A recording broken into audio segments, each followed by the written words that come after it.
इस विमान में कुल मिलाकर 230 यात्री देश के और विदेश के और 12 क्रू मेंबर सवार थे। इसमें से एक यात्री का बचने का अच्छा समाचार मिला है, मैं उनको मिलकर आया हूं। मृत्यु का आंकड़ा तो डीएनए परीक्षण और यात्रियों की पहचान के बाद ही अथॉरिटी अधिकृत रूप से घोषित करेगी, मगर जो यात्री बचा है उसको मैं मिलकर आया हूं। घटना के तुरंत बाद गुजरात सरकार ने बहुत त्वरा से डिजास्टर मैनेजमेंट की सारी इकाइयों को अलर्ट करते हुए, चाहे हेल्थ डिपार्टमेंट हो, चाहे फायर ब्रिगेड हो, चाहे पुलिस विभाग हो, भारत सरकार की भी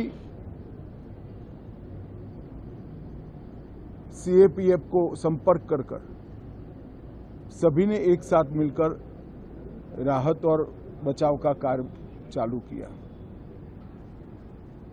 मगर 1.25 लाख लीटर ईंधन विमान के अंदर ही था और लगभग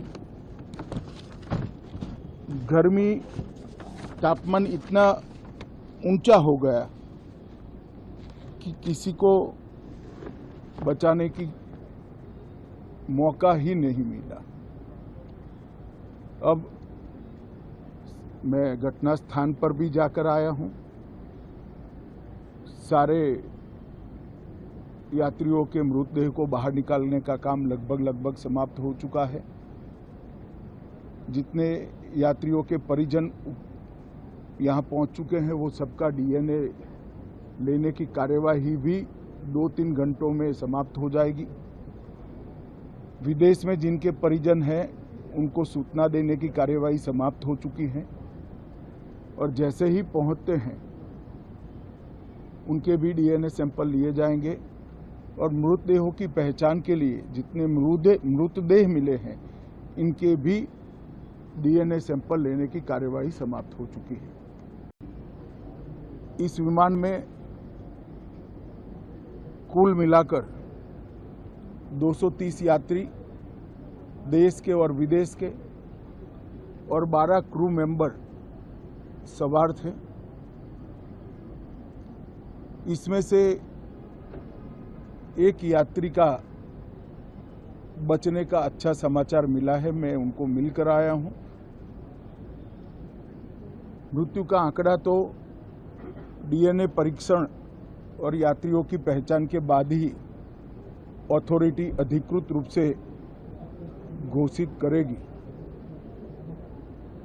मगर जो यात्री बचा है उसको मैं मिलकर आया हूं। घटना के तुरंत बाद